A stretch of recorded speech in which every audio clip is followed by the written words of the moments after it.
negative gravity or something like that. Yep. Audio, we're recording.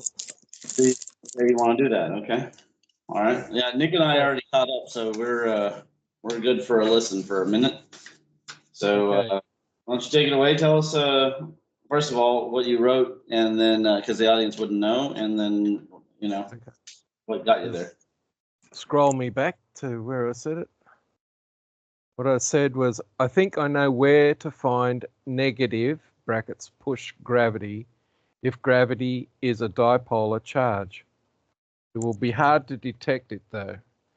It is hidden by the construction geometry in the same manner that a positive pole of a negative electric charge is hidden in the electron, or the negative pole of the electric charge is hidden in a proton. It is on the inside of a unipolar charge structure that is expressed in the electrons and the protons. So to frame what I'm really saying is that all charges have polarity. They express both the positive and negative charge in the constructional seed that creates matter. So if you were able to see the constructional seed and you looked at it electrically, you would see the negative and positive electric features of the structure repeat in a cycle. The same would be true of the magnetic charge, the temperature charge, the time charge, past and future, hot and cold, that sort of stuff. So for gravity, if it really is a charge, it will be dipolar because all charges must be dipolar. Otherwise, you don't get symmetry. So for gravity, you will have the same Kynean bottle living in a nested space dimension. It's a hyperdimensional structure. One side of the surface will be a positive attractive gravity. The other side of the surface on the opposite side, immediate to the positive charge, will be the negative or push gravity. And the surface rotates through itself. So if you were to look at this structure at its base level, you would see positive gravity being replaced by negative gravity and so on in a cycle. Now this is true for all charges, and all charges are going to be expressed in this seed particle. But when it comes to construction, what you get is counter-rotating fields in the construction. And the end result is for the charges, the polarity charge that's focused inside the structure, these charges will cancel and cause the structure to shrink and tighten up, become more rigid. And the other pole of the charge will be facing outwards from the surface.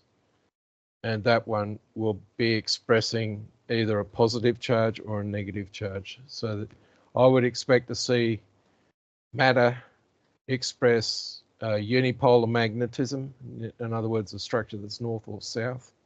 The unipolar electrics, negative or positive.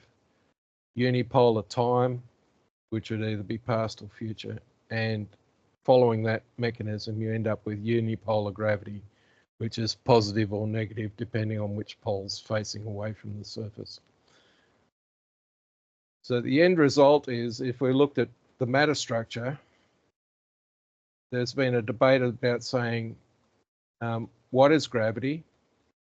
Now, my colleague Roy reckons it's a charge, but he says that at about 1,000 light years from the source, you'll see what is effectively a capacitance behavior where the gravity field will suddenly shoot right up and then instantly flip and go to its negative. So you go from a maximum positive attractive gravity to a maximum push gravity. And I was thinking about it tonight, and I'm thinking the behavior that Roy was describing is following the tangent curve, where you go from a negative maximum to a positive maximum, then go through a discontinuity, and you're instantly in the negative maximum, and you repeat that cycle. whereas for the electric charge, you get a cycle, a sine wave behavior. And in the case of these are interesting, but it doesn't tell me why I should abandon Walt Thornhill's model for gravity, because his is very straightforward. Yeah, I'm just saying that if gravity is a charge, this is be the behavior you will see. Well, why would you need a separate charge when you could just use the difference of charge and distance? Well, the issue here is that we need a structure that from which all matter is expressed that carries the characteristics that we see at larger scale. So we need life and death, good and evil, male, female, all these sorts of things. And male, female may not be opposites, but they're characteristics that together form a synergy. So in the model I'm producing, which Roy from experiment has concluded that there are a number of different types of charges. So yeah, there's a group of charges called torsion, which is basically a twist mechanism, but that's caused by counter rotation of, spirals, left and right rotations, vibrations, and so on. You're not answering the question for me. Yeah. So we have a system of charge. So we have with Walt Thornhill's idea, protons and electrons, and they are separated by a distance, and their overall effect is going to give what we call gravity. But under Walt Thornhill's model, gravity is not a charge in and of itself. What we experience on the Earth is we are electrically and magnetically stuck to the surface of the planet, which I'm comfortable with. Right?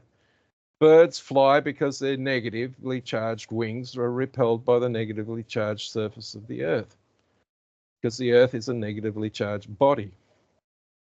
So that explanation of gravity works. And yes, there was one of the researchers who listened to Walt Thornhill's explanation actually did modeling of the charge characteristics that are involved, and was getting attractional forces of the sort in the orders of magnitude that would be expected because of electrical charge behavior.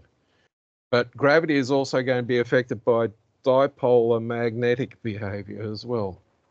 The problem with the dipolar magnetic behavior is, depending on motional behavior, the charge fields of the magnetic fields tend to cancel each other.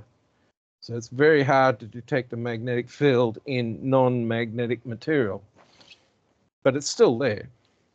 It's just that the magnets want to arrange themselves so they're opposite pole aligned, and it takes a fair bit of energy to get them to align polar, north-south on top of each other, which is what you get in matter structures. So under Walt Thornhill's model, the outside of the shell of the Earth has a positive charge because the universe beyond it is negative. So there's an arrangement of atoms in that matter. But the electron, being lighter, will behave differently to where the proton is. So if you were to go inside the surface, you would see a negative gravity, which is effectively the effects of the opposite charge, electric charge field and magnetic field. But with the model I'm producing, I'm saying there are a huge number of charges involved. So I consider. But why? Why? Add. It does. I don't. That's what I'm not seeing the need to add more. Well, it's under the information that Roy's given me. He said that there is his experimental information was that there are 13 distinct charges. Right? There was time is behaving as a charge. But Roy, I don't. The audience doesn't. There's nobody in the world knows why this guy would be. Look, like, take it this way. Okay, Ken Wheeler has put out a book. Then he has a channel. I have put him up against Decenti through the Decenti bot, and I gave his bot the new electromagnetism equations or the framework, so it could create a model for the dielectric hyperboloid, and then Okay. I put Rightio. that edge Yeah. currents No, and I'm not going. new The electric. reason why I'm not going to tell you, there's a reason why I can't give Roy's background, because there's guys that'll walk around with guns and put bullets in their heads, right? So I'm not going to do that. Then there's no progress because Well, the issue here is we need a mechanism that AI explains. and we found out without a shadow of a doubt that the Stenti method is better. The edge current solution is better. So the question is, what forward progress will be made? We've never met Roy. We've never talked to Roy. We've never seen his stuff. We can't review it. There's no progress there. That's just a guy on his own. Fine. The thing is, he's worked on projects that are literally nobody wants anybody to know about. Okay. So and for that, for that reason alone, he can't publish anything he's done not in the public domain. Well, then I don't know why we're talking about him. To be honest, just to be frank with you, I don't know why we're talking about him. Well, we need a mechanism to explain why the aether is a conscious being and why it is infinite. The universe is infinite. It can't expand because it's infinite. Why do we, if we have an explanation, why do we need a mechanism? Go into that. Go into your methodology of reasoning. What is going to make the universe truly infinite? What would make it not infinite? There's nothing. What will make it not infinite is the bullshit cosmology of the mainstream saying that there are black holes. But that's not a mechanism. That's just people's limit. It's like they're obsessed with 100 billion because they have 100 neurons. We have a dichotomy. We've got a group of people saying the universe is finite and expanding. Well, that doesn't make sense. How can you expand into nothing? The universe is all there is. The next question you need to ask is it infinite? If it's infinite and they believe it's finite, they're holding both in their head. Yeah. Well, it can't be finite. It's either finite or it's not. If it's not finite, it has to be infinite. It's obviously not finite. That's the quick answer. Yeah. It's obviously not finite. So how do you guarantee the structure of a universe that we observe that must be infinite? How do you guarantee the structure? What do you mean by guarantee? This isn't a contract thing. What are you talking about, guarantee? Well, we're talking about science coming up with a speculation that says that the universe is finite. Well, we can prove that that speculation is wrong if we've got an infinite universe. How do we prove that the universe is not an infinite structure? How do we do it scientifically? How do we prove that the universe is not infinite? I don't know. I mean, I don't know if we can prove it.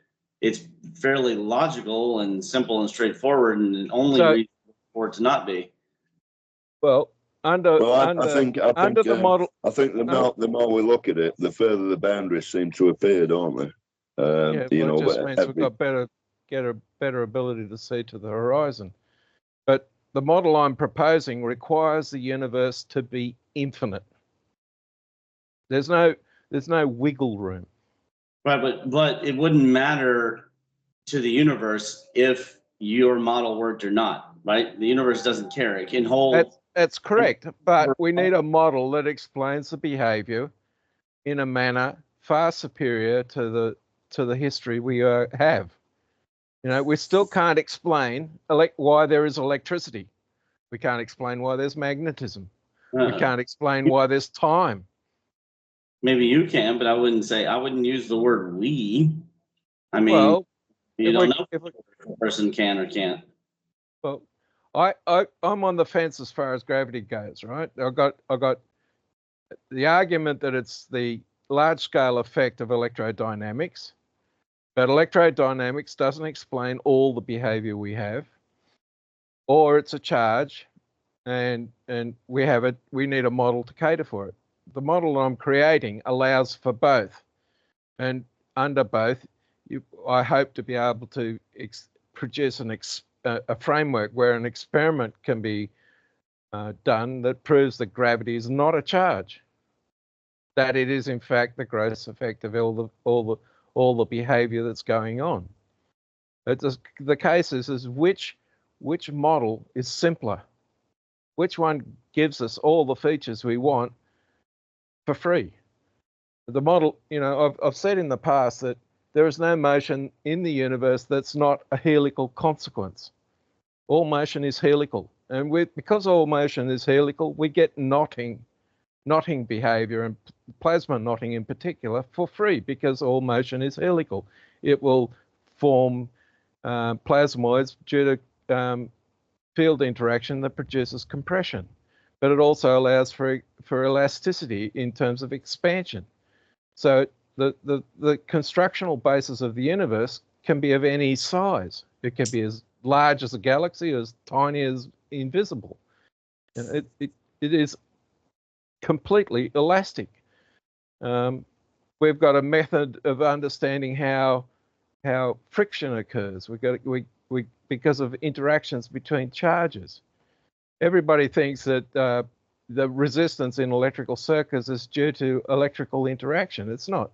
The reason why with a paradox. The reason why electrons, the circuit gets hot, is because the magnetic behavior of the circuit forces the electron to slow down. That's where electrical resistance originates.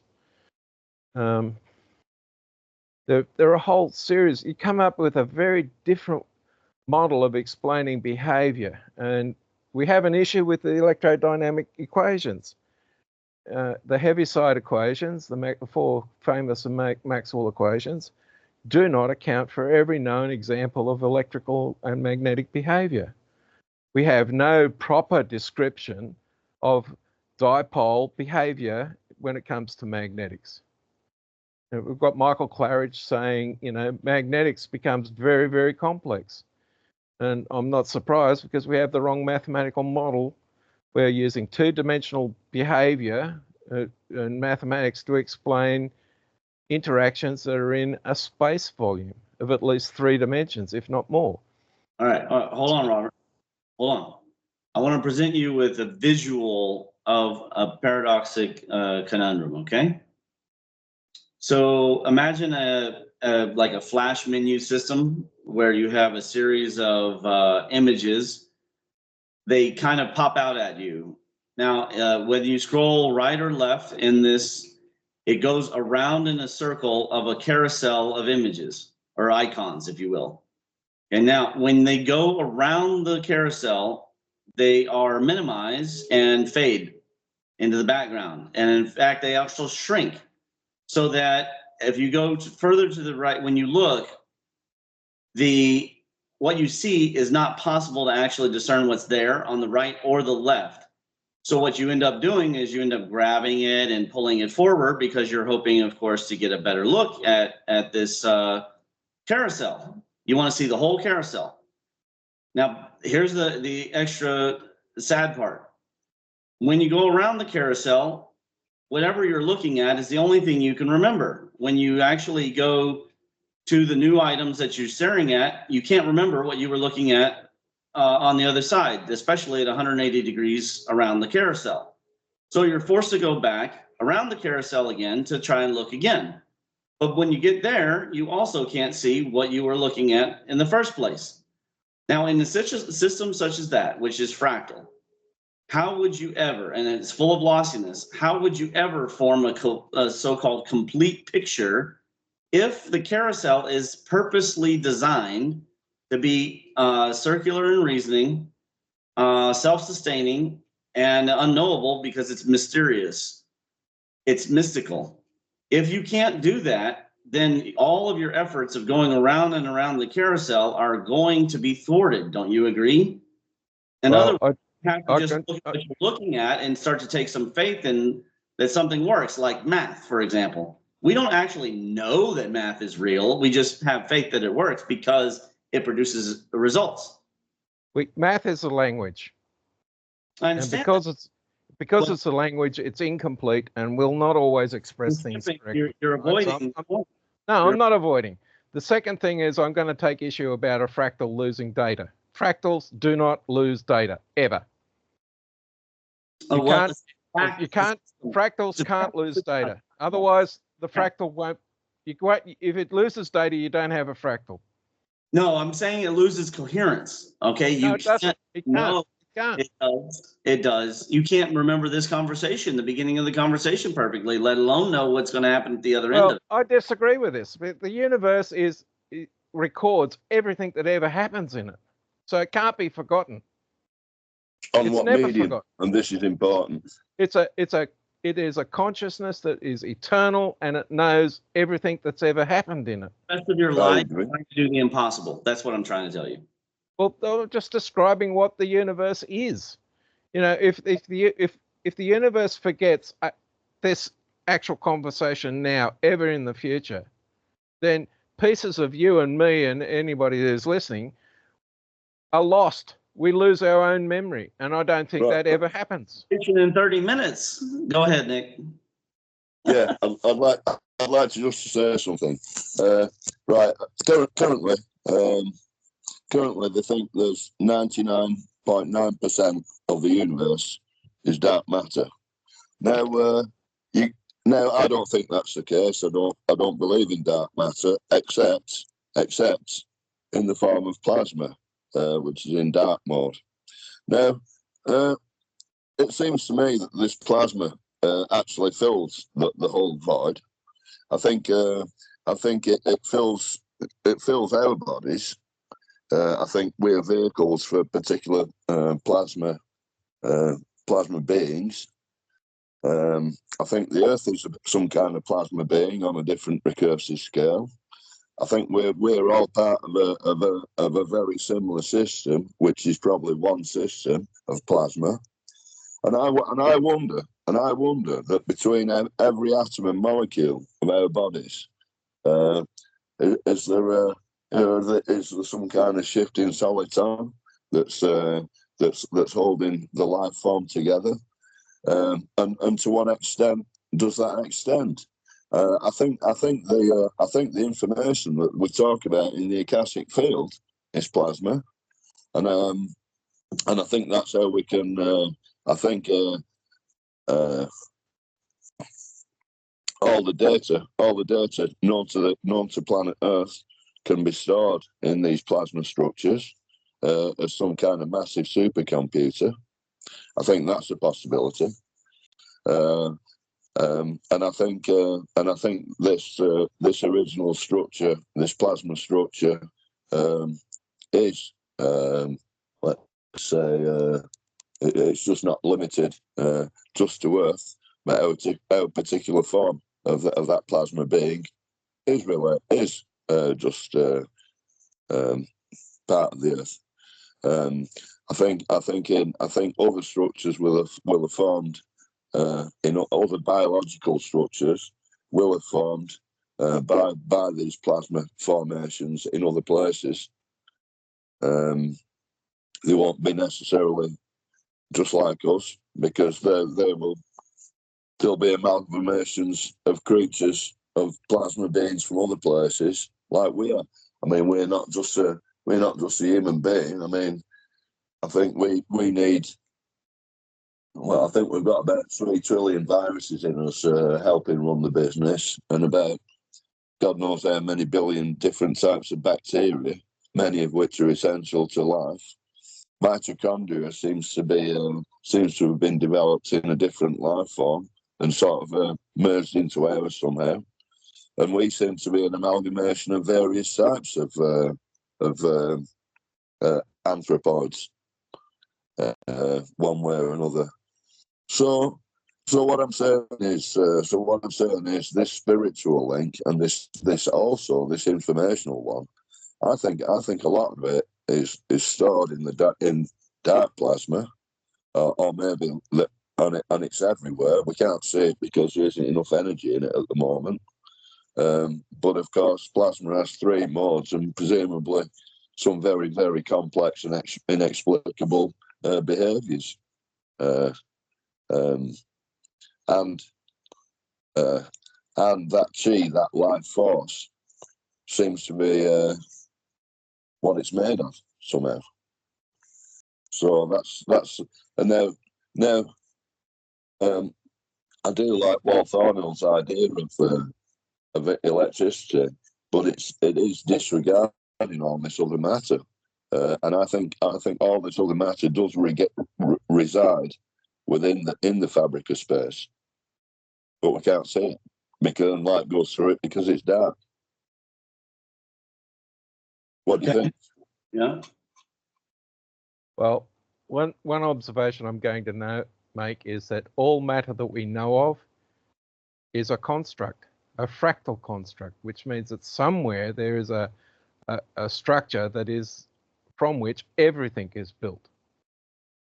And according to the rules of the fractal mathematics, if we've got that correct, that generational seed that constructs everything must contain within it all the characteristics that are expressed at all scale.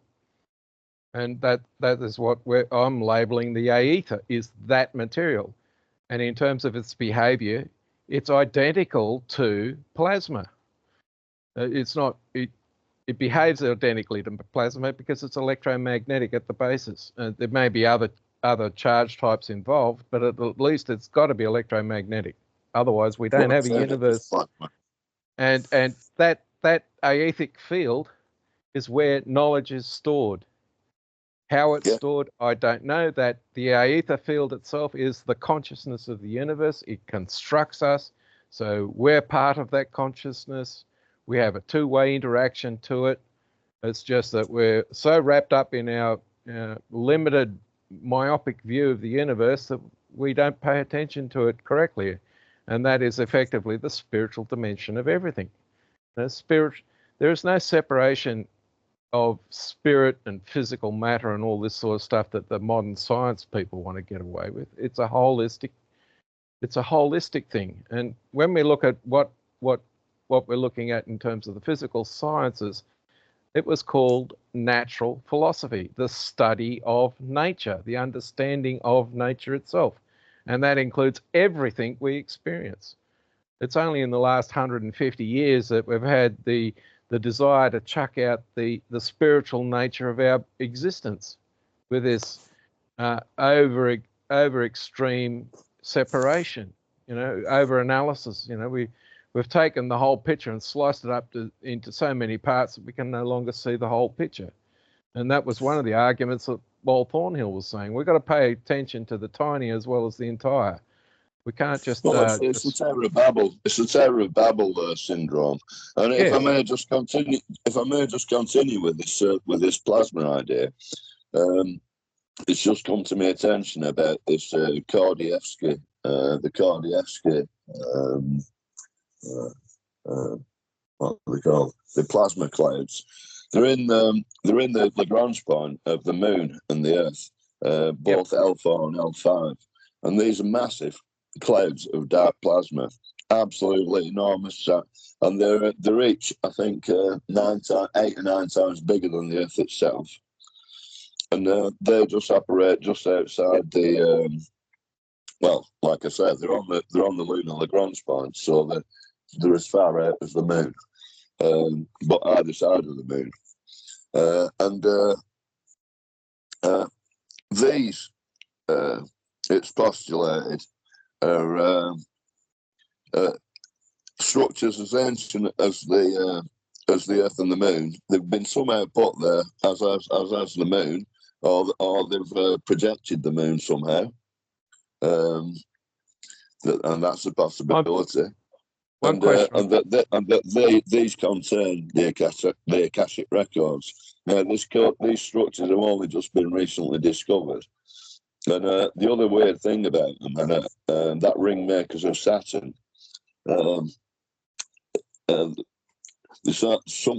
they think these ring makers are somehow, these rings of Saturn are somehow programming these Kordievsky clouds, and then projecting information down onto the Earth to us, like time information, etc., etc. It's an interesting area to look at. I posted a couple of bits on about it. But check out this guy Kardashev discovered these clouds in the 60s, but of course they were hidden by the military again, because at that time they tested over 100 nuclear weapons in low Earth orbit, well, pretty high Earth orbit, but they reckon it was enough to wipe out one of the thingy Van Allen belts, the third Van Allen belt. They reckon they blew it up with nuclear weapons. It created another one. One of the detonations created an additional Van Allen belt at a lower altitude. The issue here is the solar system. We need to understand that the solar system resembles a biological cell. There are structures we've got structures that are immediately visible, like planets and moons and asteroids. We've got streaming plasma structures, the twisted pair Birkeland current structures that are radiating energy from the sun to the heliopause and back again. It's a bidirectional flow. We have plasma structures inside the Earth's magnetosphere. We have tubes, we have rings, we have donuts, we have all sorts of things. And the structure that we're talking about here at the Lagrange point could be the visible cross section of either an arc or a tube, a donut tube, or a lens, around the Earth, or a lens, or whatever. But they're all the plasma forms a variety of structures that we have discovered in the past, and for technological military advanced reasons, this stuff has been suppressed. And the likes of Carl Sagan and et al. Have been there to deliberately confuse what is really going on, because if the physics was properly understood, we wouldn't be relying on fossil fuels for our power systems. We would have the Tesla solutions. So I think they're already using Tesla solutions myself. Yeah.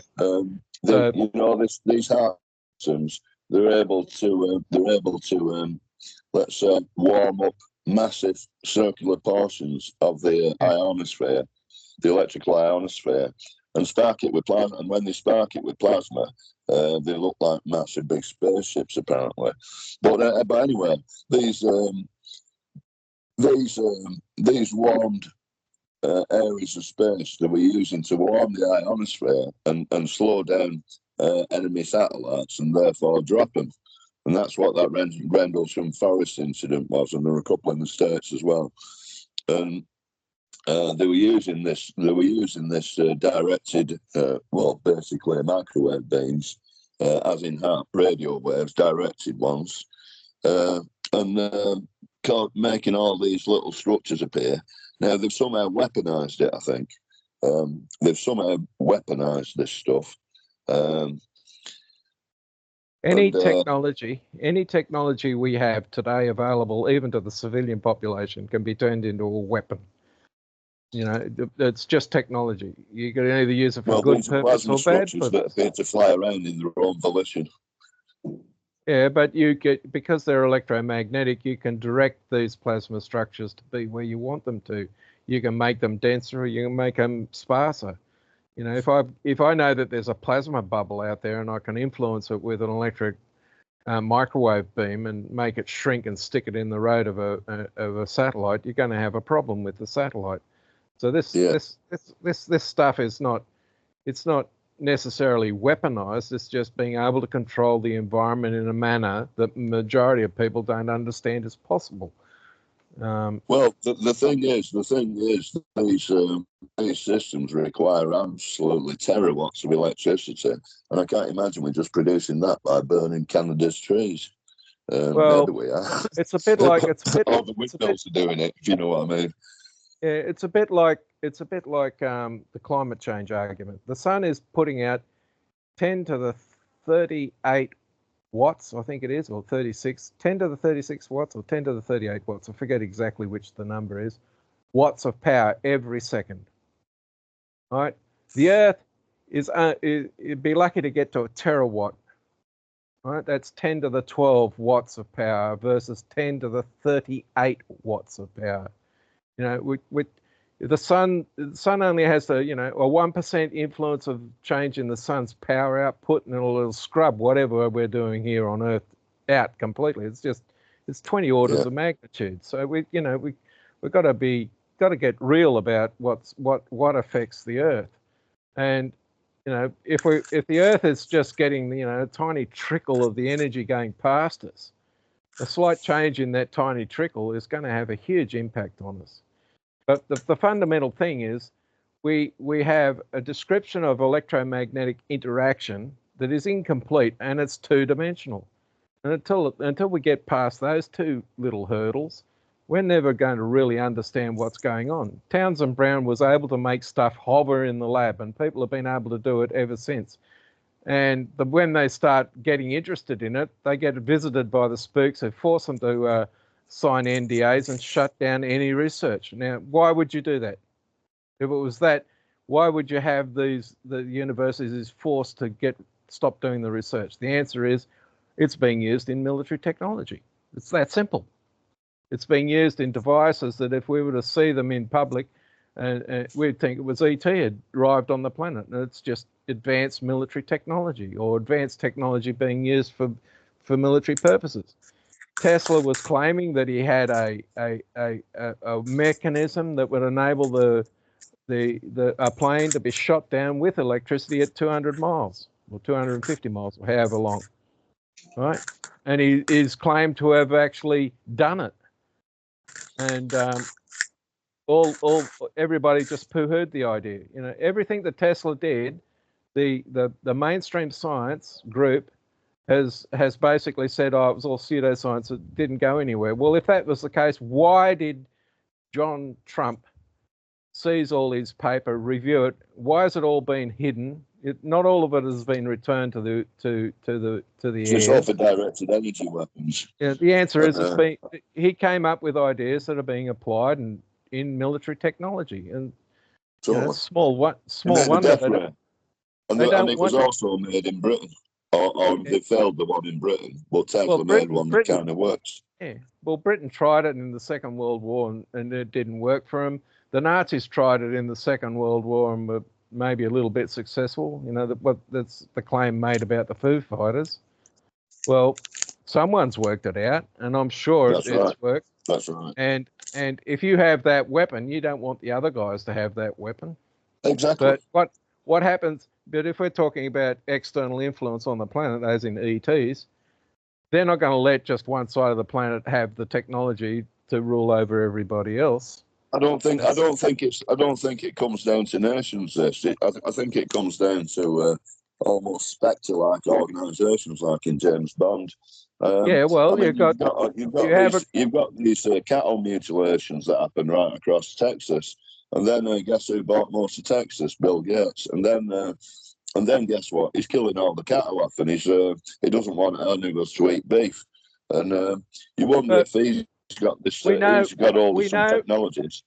We know there is a club of people who want to control people's lives from sun up to sun up and tell them exactly what they're going to do every second of the day. And they want total control over the planet, and they don't give a rat's ass about anybody except themselves. And even then, it's debatable. So we know there's that group. I've let this go on, and it's just going in directions that we've already gone. You never engage. The plasma, the aether behaves exactly like a plasma. You don't need a plasma structure made up of electrons and protons. The aether is a plasma. It behaves exactly like a plasma. So that's what I'm saying. Yeah. So that's where the information is recorded, I believe, and that's where our existence lives. I'm glad you guys. I've put out the PIM force is the unified ether field. I'm glad nobody's disagreeing there, but you haven't addressed the conundrum. Which is? I already showed you the carousel.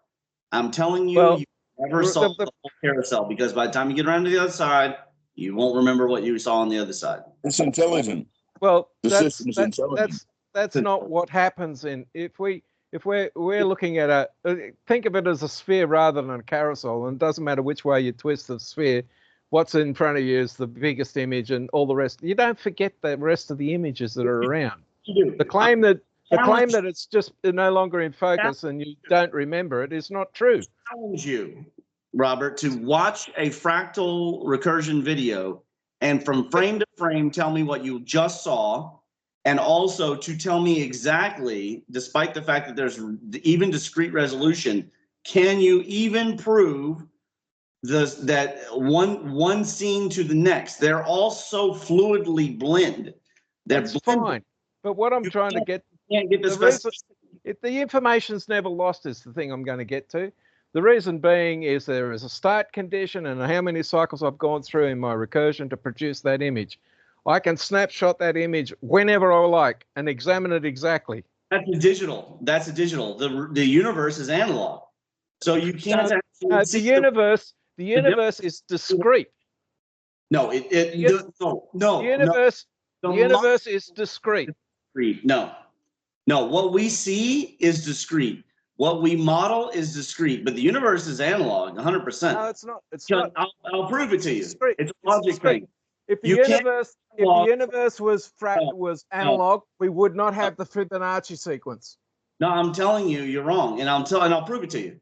You cannot get an analog signal out of digital. You can extrapolate and make one up, but you can't actually get one. You can get a digital signal out of analog. Okay, so we can't have the idea of analog unless the universe already contains the idea itself. And that's because the universe itself is analog. What we see, what we measure, and what we model is all discrete. And that is the real I'm going to say a fractal is generated with discrete.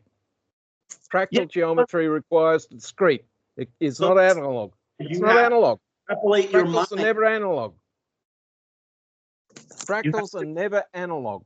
This is very important because no, the fractal it may be iterative, but it is still a smooth function. Yeah, but it's not analog. Analog means there's no breaks in it. The fractal that we're examining mathematically is discrete. No, that's why you're struggling, is because you think that we can discretely model all this stuff, and we just can't. We can't. That's not what I'm saying. What I'm saying is that a fractal image is created by a mathematical equation that has a starting point. It has values through it. They're discrete. You change number to number to number to number.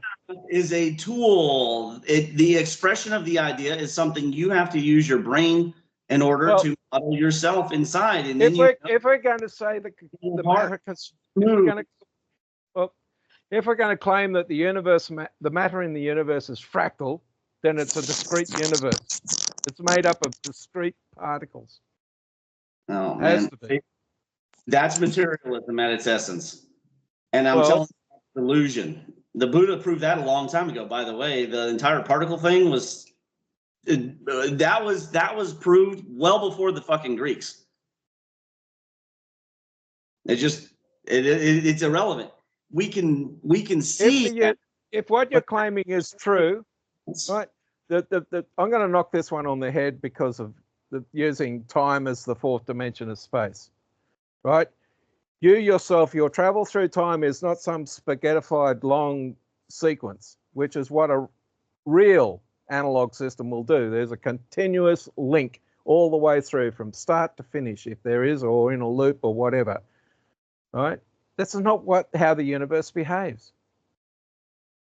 What we know from experiment is that the universe expresses itself as discrete events, discrete particles, discrete matter.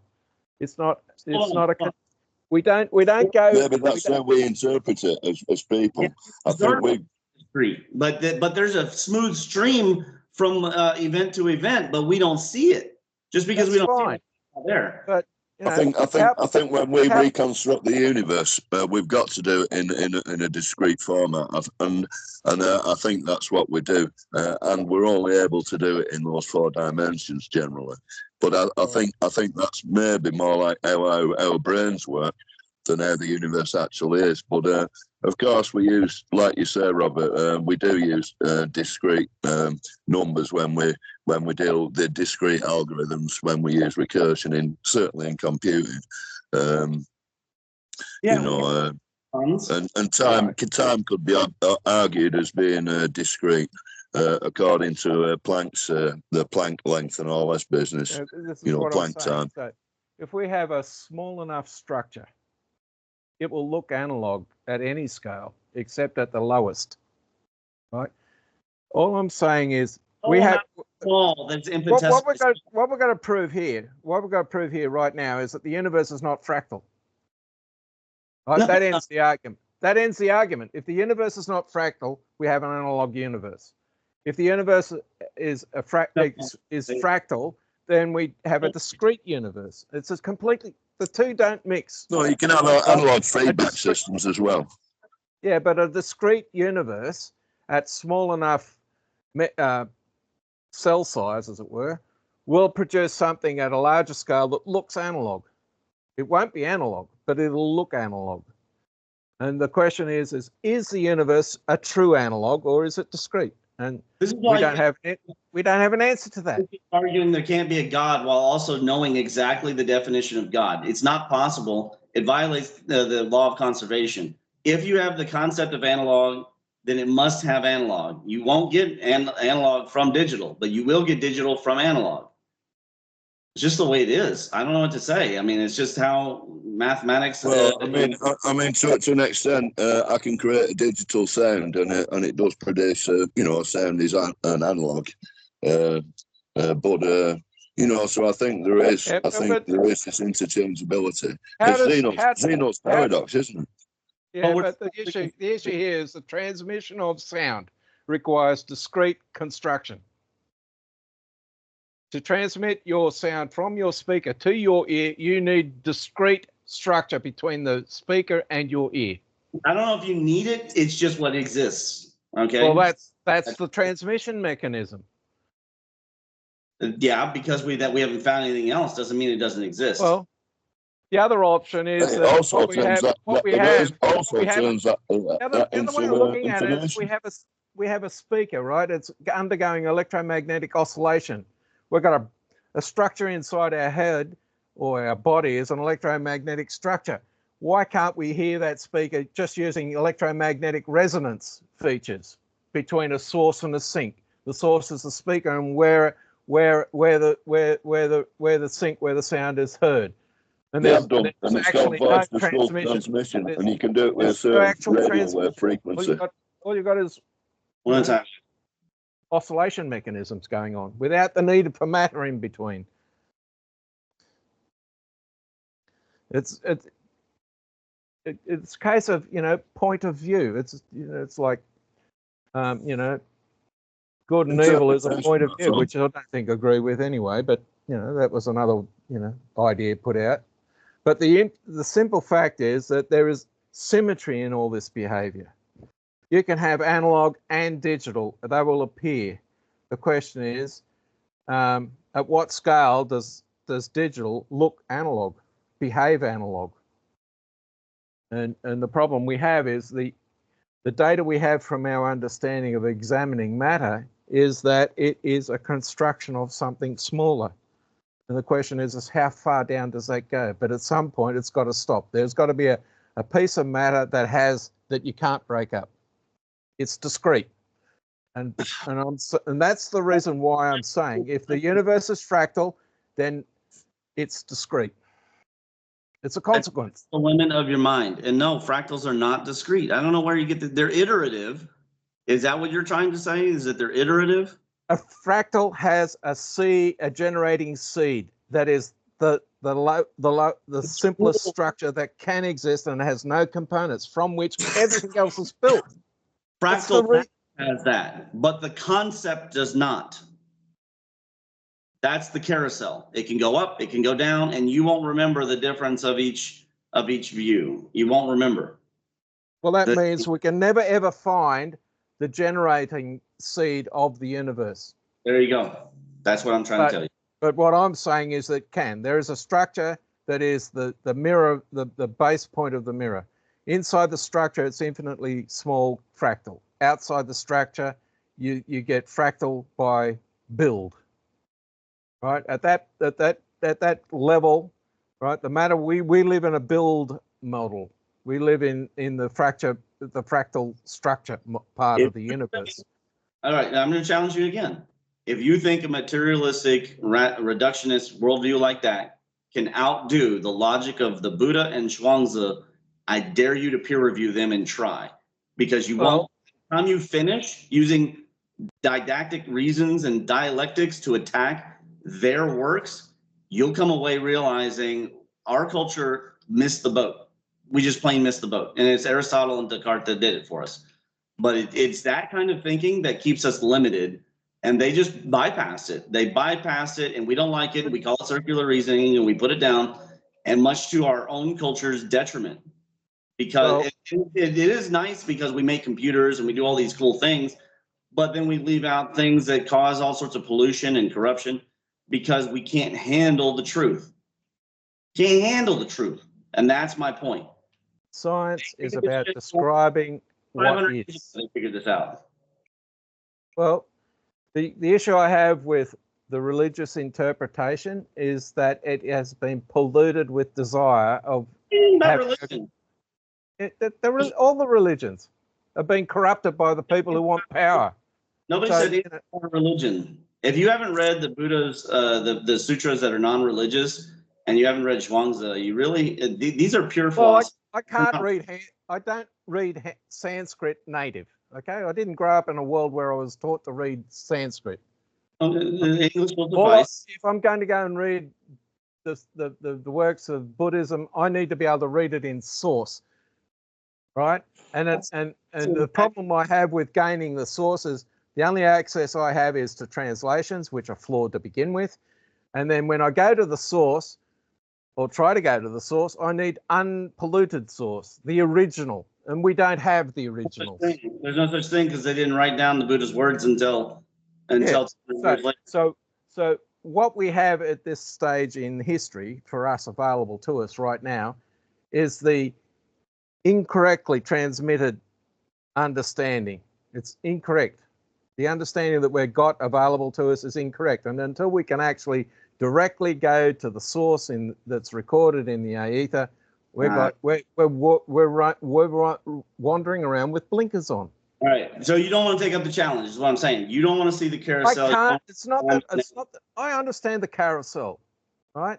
I think it's a model that is flawed. The explanation you're giving is not correct, because we are able to see the entire carousel instantly, right? It's just that our focus is on the bit that's facing us, but we still see the entire content.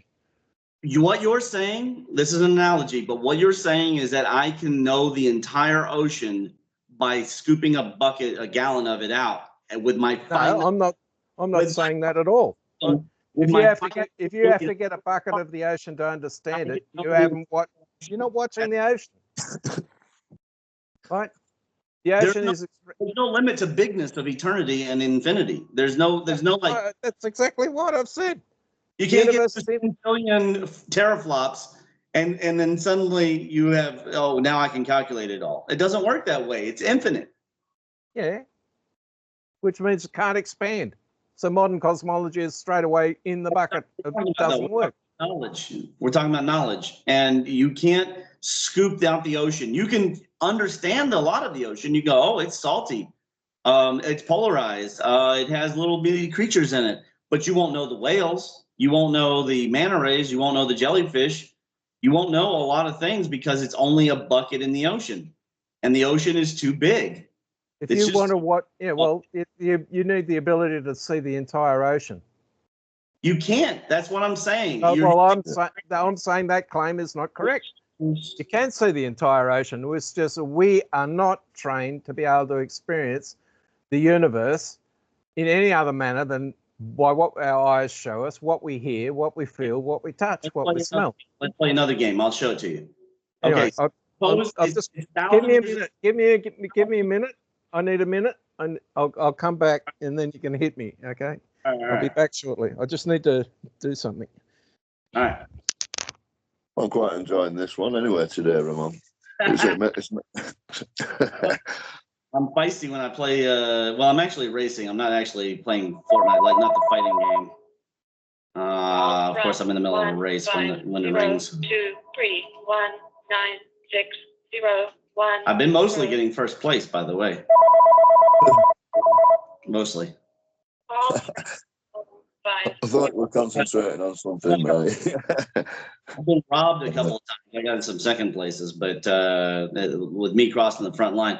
Funny how math doesn't work when it's on the Epic servers. But anyways. So away you go.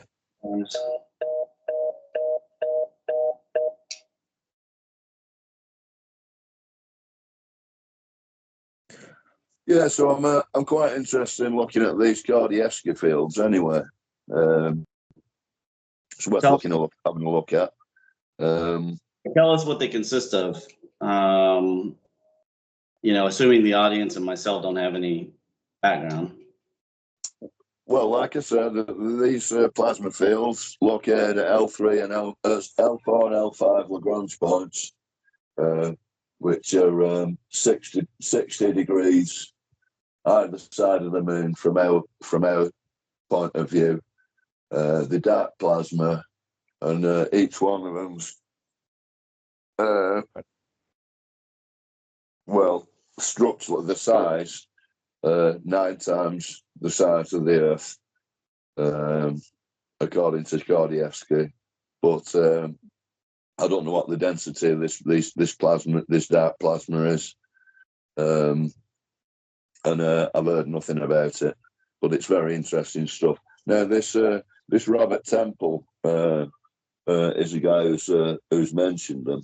I think they were discovered by a Polish scientist, this Kardashev, in the early 60s, and that's been kind of hidden ever since. Now there's these theories that these clouds they're organised. They're very old, billions of years old, and therefore they've organised into some kind of informational structure. And I've yet to look at this next one this afternoon about the rings of Saturn. The rings of Saturn, yeah. Now there's an audio book which I'm gonna listen to after this show, and it's about how the rings of Saturn have been made, and how they kind of used to produce some kind of holographic, an information flow to these Kardashev clouds either side of the moon, or maybe it's the moon that projects this back onto the Earth. I don't know, but anyway. It'd be interesting to see what synchronicities happen with these, and you can actually see the rings of Saturn being formulated by these structures. And it'd be interesting to see, when exactly the rings point at the moon, and etc. There's astrological ramifications to it all as well, of course. So. It's just an interesting area of, a lot of people think that the universe is mind, and I think there's something to be said for that. His mind, his mental, his thoughts. Right. Yeah. And, that's the implication in the big G framework. It's just that there's other things in the G as well. And the God code itself is repeated, right? Because you have a G and then you have a little another big G inside of the big G, but the whole L power implies consciousness, because you can't have something that's love. You can't just make everything out of light. You could try, but you really can't. And so if you have love and you have Lord, then you have consciousness. Like, there's just no other way for it. And also, I think that where the Buddha falls down, and why later on Buddhists abandon that sort of atheistic viewpoint that he was utilizing at the moment, or he was at least abstaining from the idea of the planet gods, was that if there's no God, if there's no Lord, then what's the seed of all of that makes him so brilliant? And that's where I think that the idea of seeds is useful. It's just that I think that that we've got to be careful about saying, like, just because we don't see the seed, that it doesn't exist, and just because we say there's a seed, that it must mean that there needs a seed. Like, these things do not logically follow each other. Well, yeah, that's true, but there is one issue. Yeah, well, there's one issue. The universe. I don't separate consciousness from a physical structure, as it were. The consciousness requires something in which to exist. So if you're to say the universe, as in the material universe, is separate from consciousness, that consciousness creates a physical universe, you no longer have something where consciousness, the platform for consciousness itself. The two cannot exist separately to each other. They can only exist if they are together. And when we look at these viewpoints, you know, if we look at the argument that I'm putting forward, that there is a structure from which all the high scale material universe we see is constructed from, but inside it is an infinitely diminishing fractal structure in and of itself.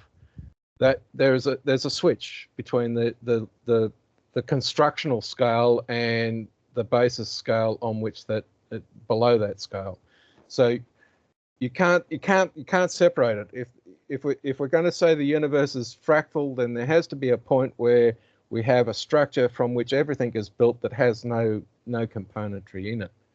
However, that doesn't work, because that thing has got to be that particle from which everything is built has got to be a fractal structure, which is a dichotomy. You know, we're talking a mystery, as it were, in the proper religious sense. You know, you can't.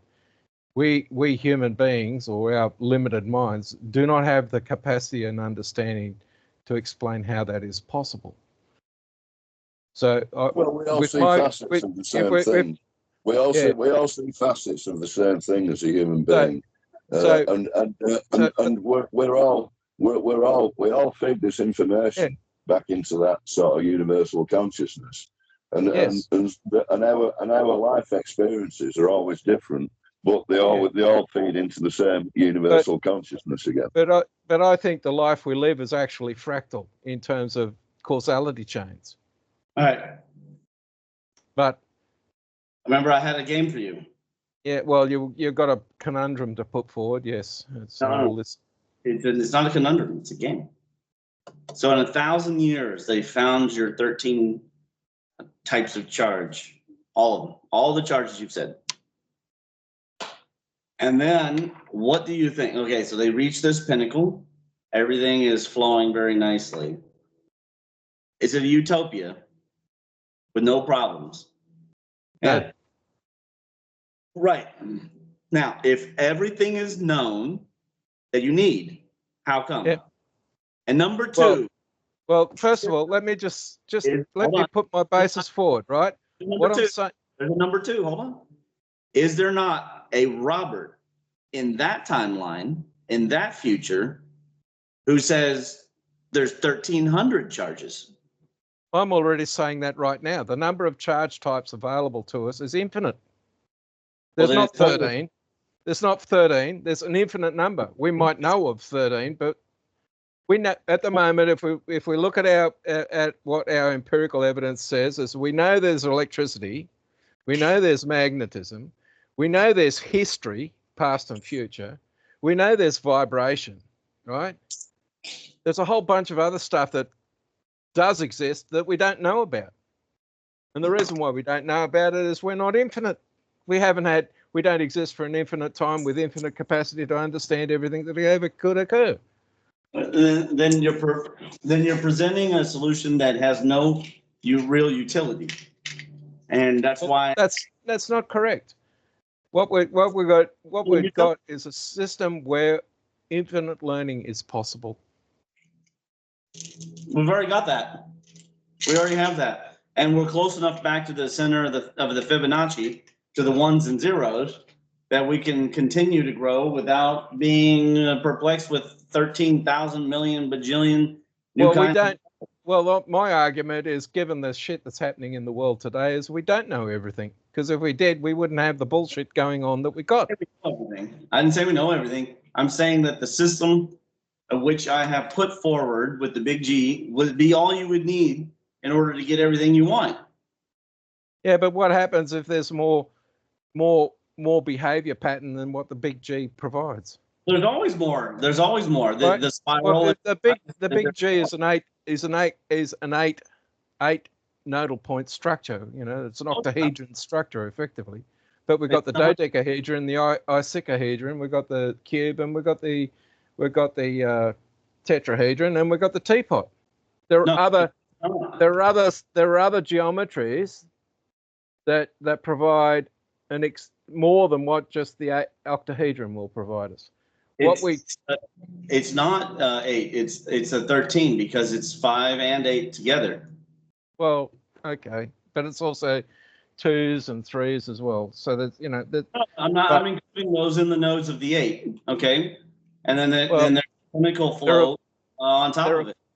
There are 4 faces, yeah, 4 faces to each half of the thing. So that's eight centroids of faces. Plus, we've got the centroid of the entire structure, and the centroids of the 2 halves, and there's multiple halves. 1, 2, 3, 5, 8, 13, which is 8 nodes, and then there's a pinnacle flow on top of it. And then if I was to get really snarky, I'd also say that there was a Jewish star on top of that. Yeah, but I'm not going. But what I'm saying is that there is a grid network that we can express that will show tetrahedrons, cubes, octahedrons, dodecahedrons, icosahedrons.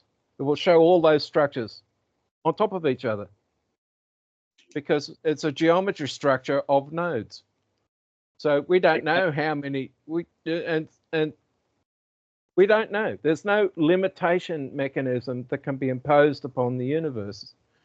And if we think there is, then we're barking up the wrong tree.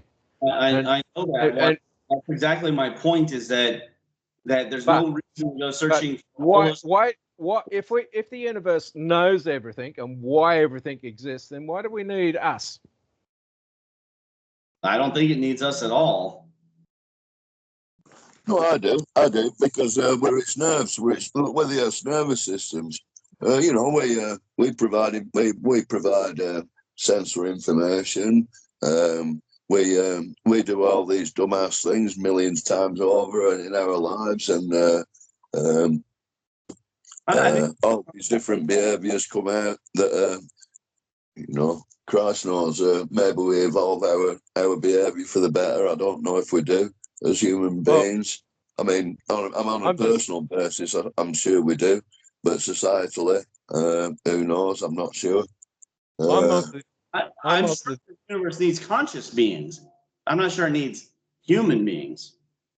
Well, it needs something from which it will learn itself. Fair enough. I agree. But the beings that are limited enable learning. That's the important thing that I think is true. But if we look at our individual lives, we think we're our experience we have right now. We think we're the only expression of us as of now. But we've got causality chains, an infinite number of causality changes, where every switch that can occur in the universe occurs. So, how many versions of me right now exist in this structure? The answer is I don't know. It appears infinite, but it's not universal infinite. For me, it's infinite, but there'll be even more infinities of causality chains where I'm not there. Yeah, it's a point of view. It is a point of view. It's absolutely a point of view. Points of view. And this is what goes back into the causality chain. So if you're trying to understand ourselves, you know, if their goal is to try and understand ourselves, why can't the conscious universe have the same goal? Who knows? And does it really matter? Because if we don't explore it, it's knowing something about itself. If we do explore that question, it's knowing something about itself. Either way, there's a self-referential learning that's occurring there. But one thing that becomes clear is that because it's infinite and because it's eternal, no amount of reductionist systematic. Oh yeah, I agree. Complete the job ever, which is my point of carousel. Well, that's the point of carousel. Yeah, I agree with that. For us, it's something to do to exercise our time while we're limited. Yeah, well, you know, it's interesting. It's interesting to the individual, but you know, the majority of people never ever think about it. You know, the majority of limited structure doesn't even go down that path. Yeah, right now the majority of God is experiencing some form of homelessness and drug out of the thinking and probably wondering, why am I doing this to myself? You know, but what are we going to do? You know, I mean, that's what people are into, is that they're interested in doing the drugs that are man-made rather than the ones that he made, and then wondering why they're getting shitty results. I mean, Nick was just talking about it earlier. It's just like, yeah, but it's worse than that, because we're getting rid of the ones that were made for us and producing stuff that's not good for us. You know, we're not using the natural, as it were, and when we do use the natural, we don't use it the correct manner that it should be used. So we create problems for ourselves, and maybe that's for the, you know, to understand what is good, you need the evil, and to understand what is evil, you need the good. So, you know, there's no proof get away. Just being addled is evil. There is the concept of it's a sin, but you know, just because a dopehead is addled doesn't mean that it's necessarily evil. We don't really know from God's perspective if that's evil or if it's just another experience. Well, you know, is God purely good, or is he purely evil, or is he balanced? Holy. The book says that God's holy all the time. It doesn't say that he's good all the time.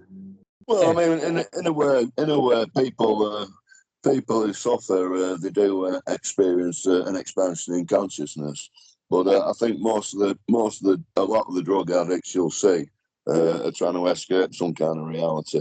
They're you know, they're not. It's like they're just blotting themselves out of thought itself. You know, that's what they don't want. They don't want this the actual reality of life. And there's a very, you know, they're too scared to handle it, or the place is too horrible for them, or they just had their life beaten out of them, one way or another. They can't really interact with the reality out there, and that's how they respond. And it's you know, of course, it's a suicidal kind of operation, but a lot of people sort of fall into that because they haven't got anything they can do. You know, the alternative is to kill themselves. So you know, so anyway, that's what a lot of people do. I completely agree with it. You know, that we don't want to accept the reality in which we want. Everybody wants, regardless of what they say, everybody wants the magic wand, the bullet or the genie to solve all their problems, and that's never going to happen. So, and a lot of people think it's money as well, and that isn't it either. Yeah, well, exactly. So we've got to grow up, and if we don't, well, then we'll get crushed. Something else will come along and replace us. So and that's what evolution shows. You know, if we're not prepared to adapt them to changing circumstances, then we're not going to survive. Yeah, it won't take science. And no, it won't. So, but anyway, the fundamental thing was, I was just saying, the reason why I have the model I have, it supports both views. You know, there could be gravity, could be a charge, or it could be the grand scale unification of all the behavior that occurs in the electromagnetic sense. There may be an infinite number of charges, there may not be, but what I'm trying to do is produce a model that allows an understanding that caters for what we have observed. And at the moment, if we look at modern science in all its domains, there is not a model that caters for all the known data that we have. And there's a strong resistance to accepting data that doesn't meet our model. And the people who are doing that are no longer scientists. You know, the scientists are supposed to say, my speculation should explain what is observed. You know, the Webb telescope is showing structure that says that the model will not predict, so therefore the model is wrong. We need to change our understanding. Yeah. And until we do, I'd really keep our eyes on any information that comes out about plasma research. yeah. And especially these structures that it produces, because that's what we don't really know how it interacts with matter, even, do we? I mean, that's what that's what all the electric universe experiments are with arc welding torches on bits of wet sand. We don't even know how plasma interacts. Yeah, I think to any great extent. Plasma study in the mainstream is where electrons were being studied in the mid 1800s. That's where plasma. Well, there's some information somewhere. I know Russian universities were releasing bits and bats that American ones weren't. And probably so. There's probably information floating around. I think the research has been done and it's available, but it's being withheld from everybody because of the technological implications on the systems we have. In other words, the really rich would lose all their money because if the technology that was understood was applied, they'd have their income sources would dry up. You wouldn't have a fossil fuel industry for a start. You wouldn't have the transport industry that they have today if it was understood correctly. You know, there are claims that we've got Star Trek technology in terms of teleportation and faster than light travel and all the rest of it. Now, those systems would obliterate the modern economy, wipe it out. The replicator would wipe out all sorts of stuff. Farming would disappear, supermarkets would vanish, transportation. Well, we wouldn't need an economy if we had everything we needed, would we? Yeah. So the replicator. So that'd be great. They could all get on and do other things rather than make stuff that we don't need. If everybody had a Star Trek replicator, all these people that are supplying goods and services would be gone. The other thing is the whole place would be full of absolute junk, wouldn't it? Well, at least you could put your junk back in the replicator and reform it. But exactly. And then this is the argument with free power. I mean, obviously they've got access to these vast resources of electricity right before all the world blew up the power stations, because that's what all these particle colliders use. I mean, just to fire up that, I think that just to fire up all the magnets in that thing, it costs. It's like all Europe's power for about 5 hours, and of course. 8, 5, 9, 5, 3, 6, 3, 9, 7. Sorry about that. Of course, to think these aren't being used for radar, directed radar, and energy weapons, and all the rest of it, and being able to heat bits of the atmosphere up till they're absolutely like thousands of degrees, and then spark it with some kind of laser, and all of a sudden it looks like a spaceship rotating around, because it's a vastly complex structure that's formed. So, you know, there's a lot of stuff they're hiding from us. I mean, this Martin Fleischmann, all the low energy fusion, you know, it's all kind of tied into this. It's all kind of tied into it, including the crop the crop circles coming up all over the place. It's all tied into this. Of course, it's all tied into it. You know, if we probably have the Star Trek replicator technology, right? I'm just going to take that as a given. But for the people who want to keep total control over everything, if everybody has a Star Trek replicator, their control vanishes completely. Well, yeah. So they're not going to want to do that. Well, you know, when he says their control, I suppose anyone in a position of superiority in society has an element of control over somebody else. But it's just, but they aren't necessarily keeping things from everyone beneath them. I mean, a lot of them, that's what they've got, that's what the job is, a sentry point or something like that. So you've got all these layers and layers and layers of it right through society. Just think about it. Just think about it. You know, the people want to go. What Prince Charles at the top, and that's about the only person who benefits out of it. Well, the thing is that the people who have status or power or whatever, they want to be the only ones who travel first class. They don't want anybody else in first class. They don't want to go to the snowfield and have all the riffraff skiing down the mountainside.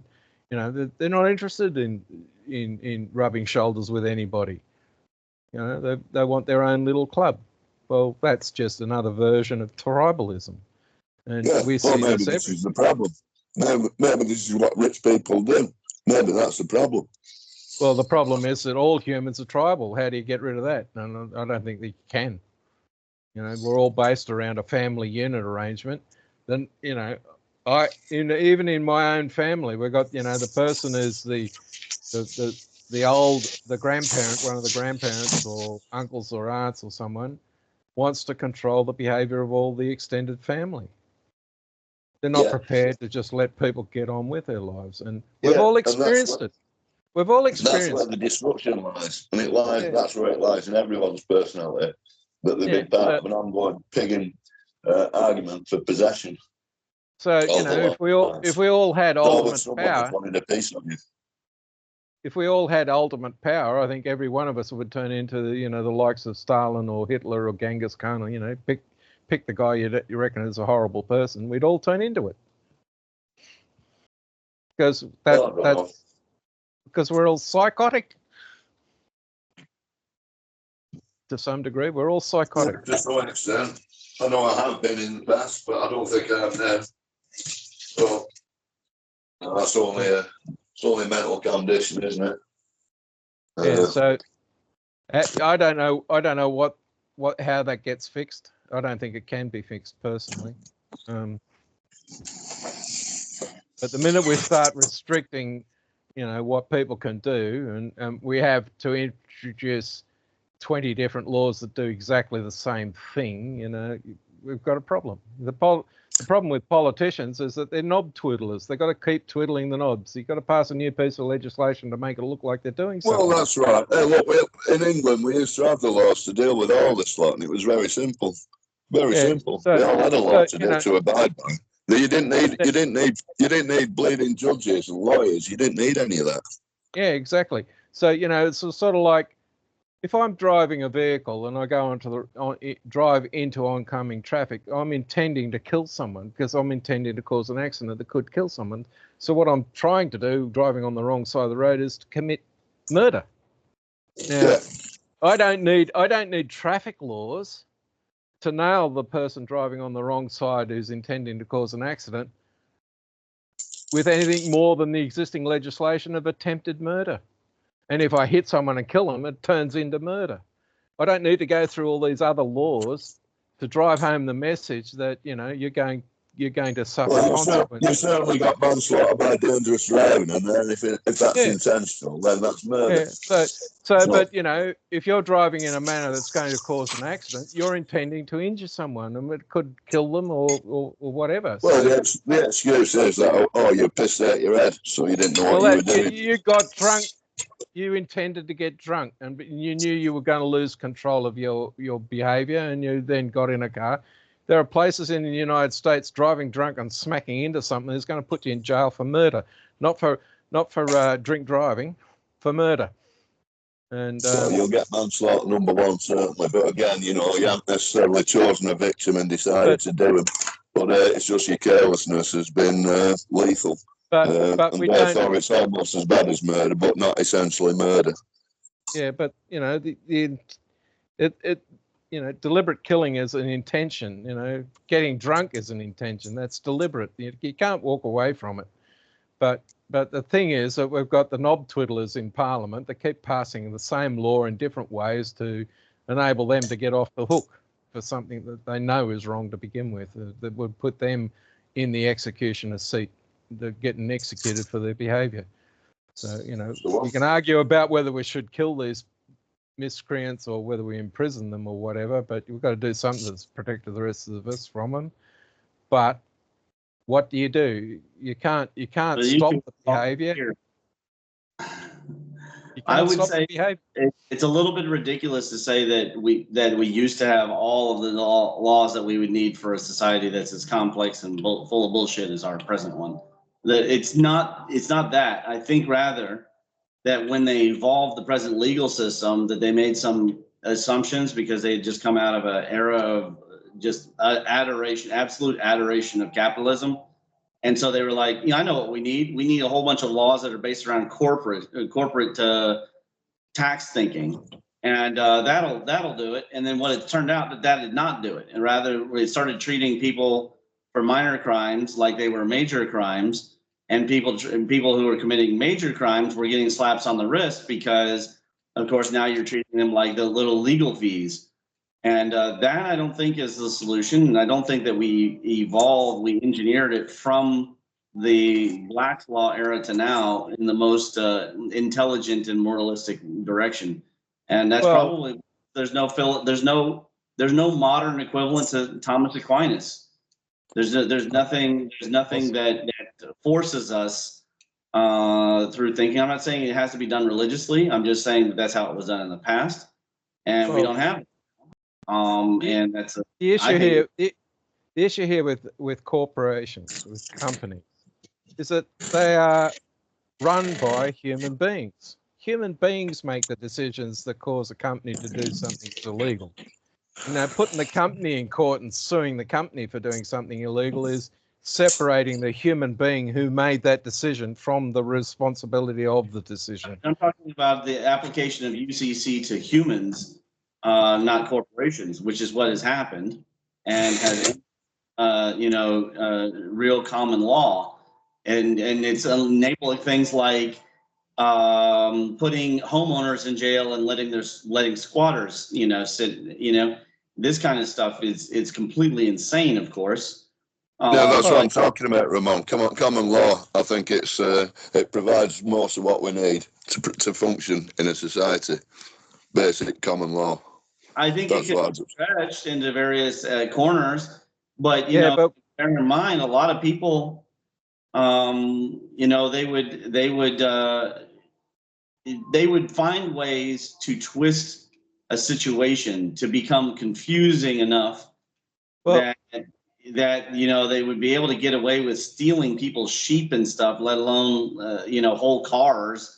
And I just don't think it's realistic to want to stretch something like that. But it's also not realistic to use uniform commercial code when, in fact, it has been unsuccessful in producing a moralistic society as is.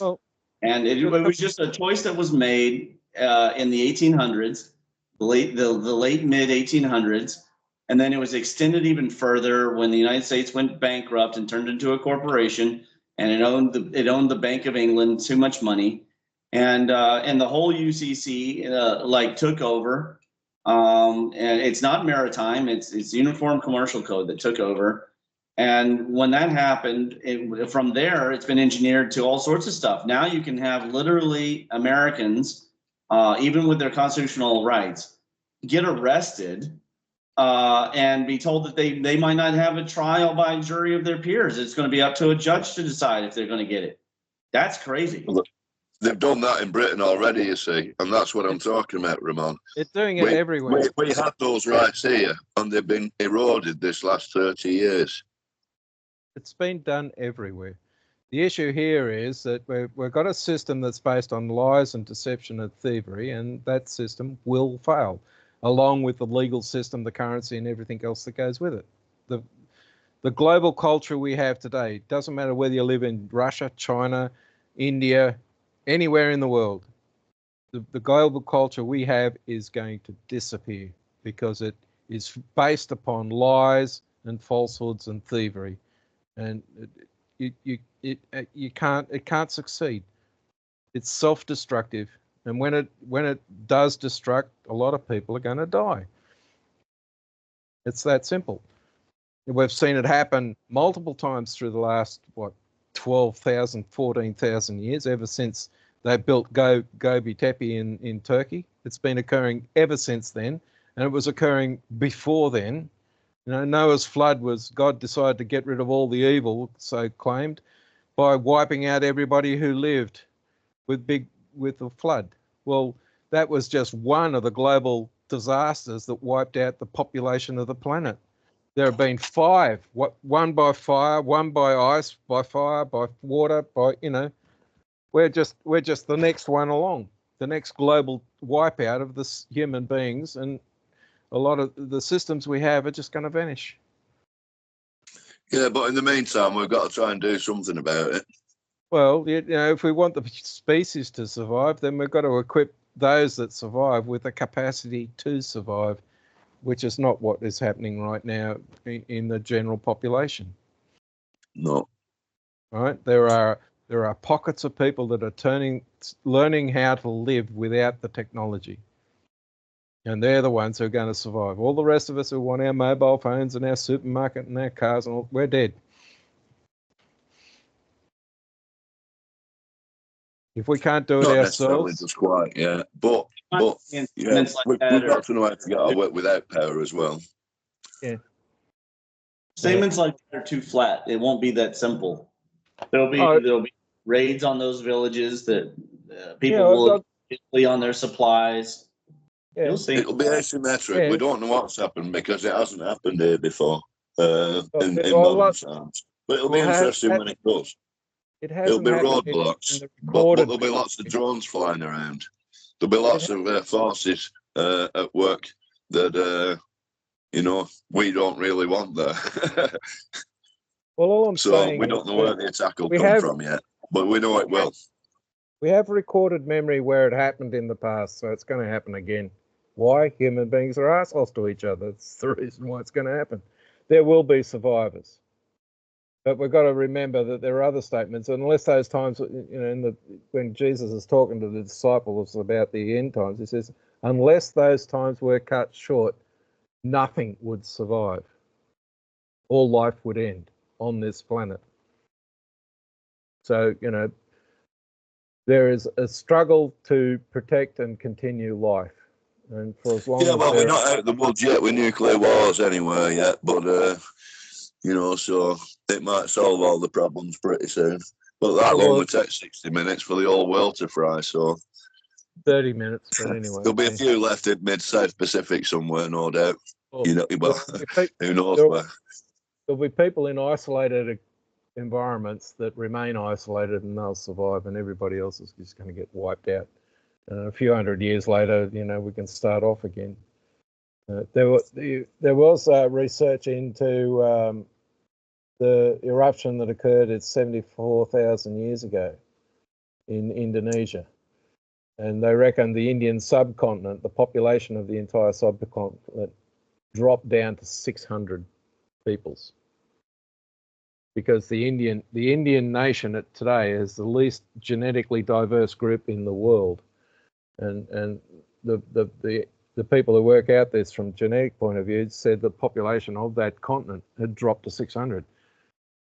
So 74,000 years ago, or 76,000, depending on how you do your chronology, the entire population of the planet got a mighty whack. Humans almost bought it, as it were. You know? So the number of people, and we can go through that cycle. We've been through that cycle multiple times already. You know, if we look at the archaeological record, they're claiming that humans have been around, the modern Homo sapiens have been around for about 450,000 years, they think. And if that's the case, that there have been events that have occurred in that time period that have literally smacked the living ass out of the world population of humans. Well, maybe this is an evolutionary process that you know, if you've got one kind of hominid getting All right, at some point, a hominid intermarried with a Neanderthal or an Homo erectus or whatever, intermarried with a Neanderthal who'd been with a Denisovian, and then then the Homo sapiens married a Denisovian, and so these slightly different kind of breeds of human. Which were separate due to these calamities, separated and isolated. Then there was there was a joining happened again after centuries of isolation, and some sort of attributes of had accentuated. So it's like on some islands you get pygmies, don't you? On other islands you get pigments in Africa as well, in the jungles. But the but isolated communities who've interbred, they end up getting very distinctive kind of features. Yeah. Because of the genetic diversity disappears. But here's not to say that the modern humans we have on the planet today aren't the evolutionary mechanism to create a superior life form that is capable of more things. But the thing is, I don't know if it's superior, but I think it's more. I think it's more adapted to the environment. I think that's what it is. If we can adapt to the environment, we survive, and that's the rules of Darwin evolution. But we need to also remember that 98% or 99% of all life that's ever existed on the Earth is no longer here. It's gone. Of course, it didn't adapt at some point. Well, the environment killed it off. So Yeah. Or they couldn't adapt. Yeah.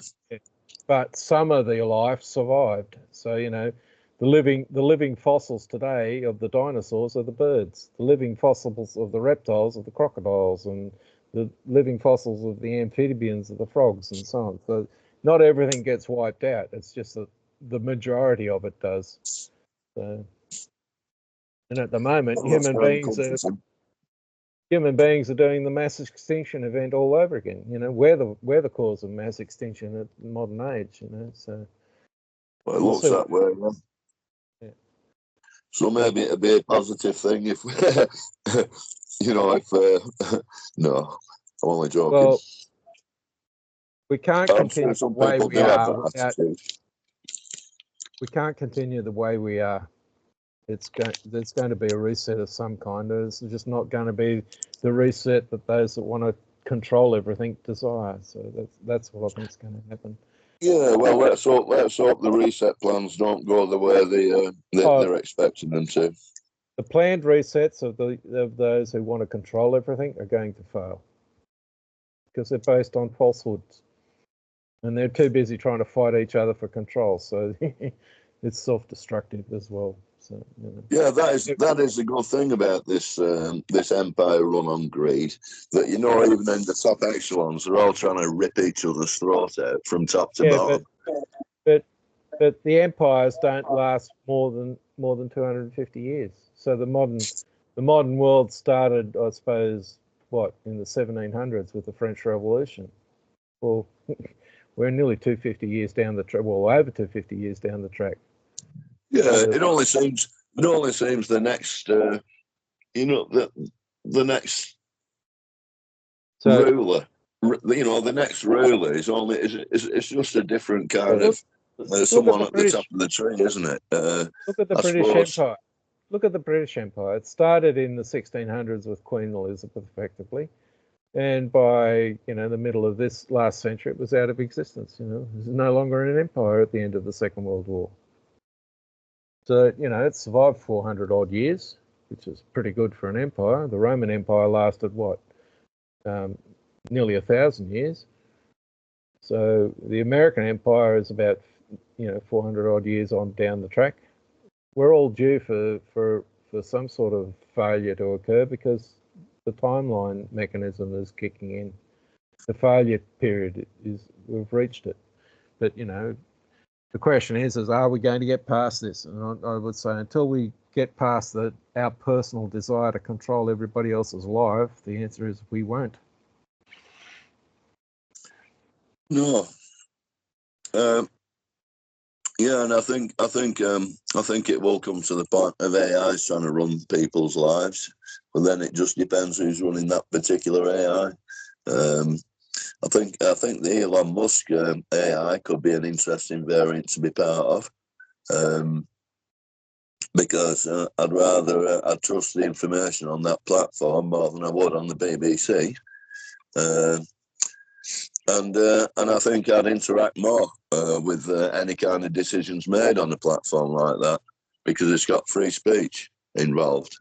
All right, I think you do need limits on people's conversations sometimes, because some people can be offensive, and well, I think some people can also take offence too easily. But that's my culture. Yeah, but if you can't laugh at yourself, you don't deserve to be listened to. Well, that's our culture. Of course it is. That's our culture. But some people take themselves extremely seriously. Yeah, well, like the leader of the British Parliament at the moment, or ex-leaders of Parliament and others. But, he's always has been a disgrace. That one, he's always been just symptomatic, absolute scum. Look at the background of these guys. They lived in a privileged post-war era and never had to take up a gun to defend themselves. So it's hardly a surprise that they're a bit dumb in the understanding of how things work. But all they've done is sat around in these little community bars with the socialist worker people and plotting how to take power and which gay minority to support next, immigrant community. They've been given grandiose paid for tour excursions to listen to the crap that comes out of the Bhagwans or the Klaus Schwabs of the world, some sort of ideology, and they believe it true. Look at Trudeau. That's where they get their ideological lessons. Yeah, Trudeau met Castro when he was a baby. That's the parents were so for Trudeau. Was that because the Trudeau's hated the Yanks, or was it because the French in Canada don't like English? I actually heard that Trudeau was Castro's son, and illegitimate son, because that other Pierre Trudeau, his dad, was a raving queer. So they reckon Trudeau's mum. Well, the only way you're going to find that out is you do a biopsy on Trudeau and Castro and find out geological. If you have a look at a photograph of each one, have a look at a photograph of his dad and have a look at him and Fidel Castro, and then make your own mind up. Yeah. So and so that's who you've got in people of power, isn't it? But what you've got is that these. Everybody's got to be treated equal and given money if they're not actually equal to participate. That lot need to be expunged from power, because that's right. People might have the right to equal opportunity, but if they're not going to put the effort in, they do not deserve equal payment. Diversity, equity, and inclusion. Yeah. So that means those come first, and then ability comes last. Yeah, but the simple fact is, reward is due to personal effort, and if you're not going to put in the effort, you don't deserve. Merit. The ability to actually do what you claim to do is way more important than everything else. Well, that's a meritocracy, and we don't have that in the DEI world. Well, we don't have it in the woke world or the bullshit world we're living in today. Well, that's what I'm calling it, the DEI world. If you look at Australia, for example, the issues are to do with how bad one group of people got treated by the colonizers. Well, the events that caused the disruption to the society was done before the war, when the population of the country was 5 million people. and half of those guys at that time were immigrants. And now the number of people that are in Australia since is immigration as well. So, you know, the people who are alive today, the vast majority had nothing to do with the damage done by someone 100 years ago or 50 or 60 or 80 years ago. You know, it wasn't the current generation that did the damage. So why are they the ones being forced to pay? And this Well, the you could same say issue. that about our That issue. society. That You issue could say about that the Britain. society in England, It exists you in know, Britain, which United Ramon States, was earlier. everywhere else. All these countries that are giving the world a great lifestyle are the ones that are being criticised for what their ancestors done, and the rest of the world is still continuing to do what our ancestors done, and nobody's complaining about it. You know, there's more slaves in the world today than there ever was in the 1800s. And what's being done? Oh, we're going to complain about the people who were engaged in slavery 150 years ago. Well, they're all dead. Yeah, but what about the ones who are doing it now? And what about the ones, all the people traffickers? We're not going to do it. We're not going to address the current slavery. We're going to complain about the old slavery. Well, you know, go away. But anyway, I'm going to disappear because you know, it's getting late here where I am. I just want to point out before you go. Yeah.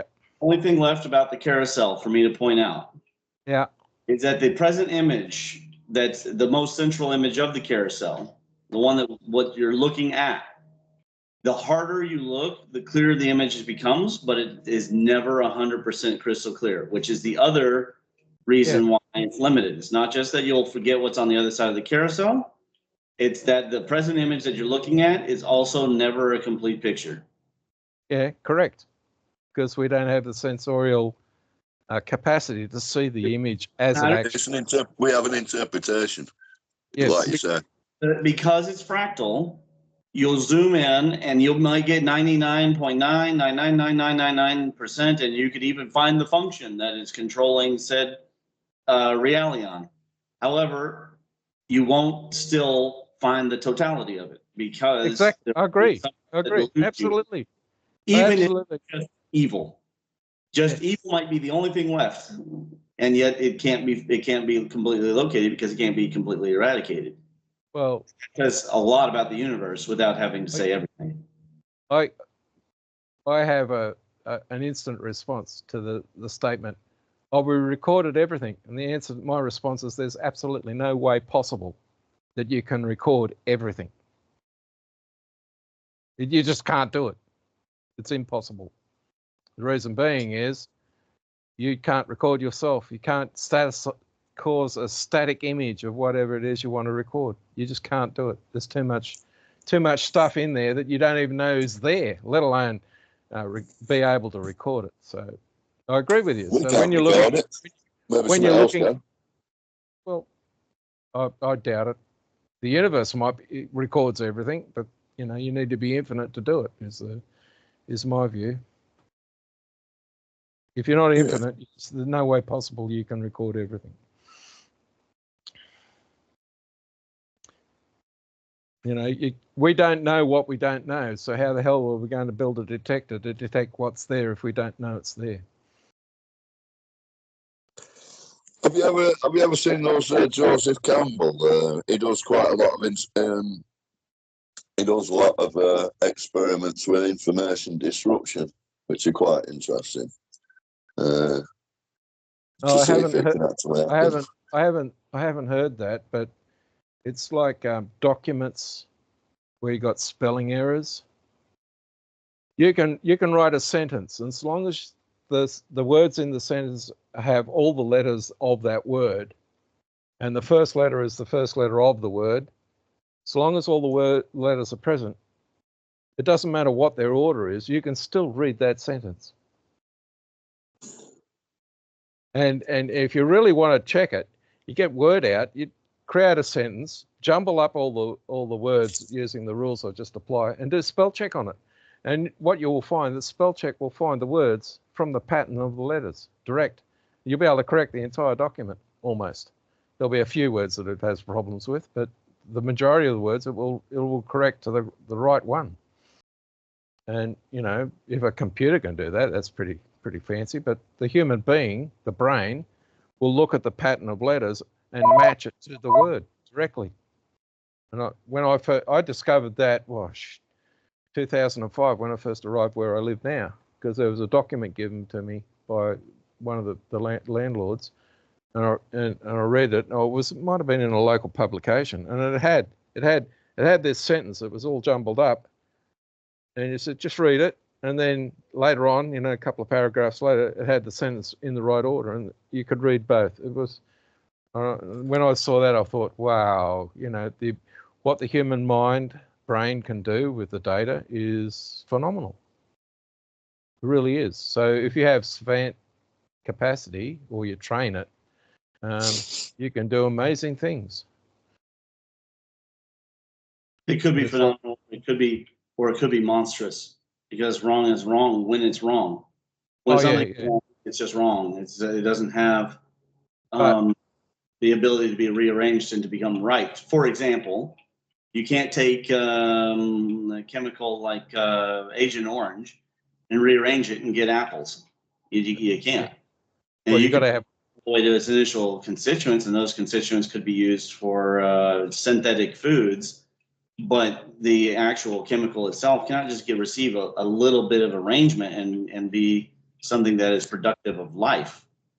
Yeah. And this is a fact that is very disconcerting to the people who work at Dow and General Mills and other companies that have tried to make synthetic food. But it is a fact that bomb-making materials do not make a nutrition. Yeah, that's true.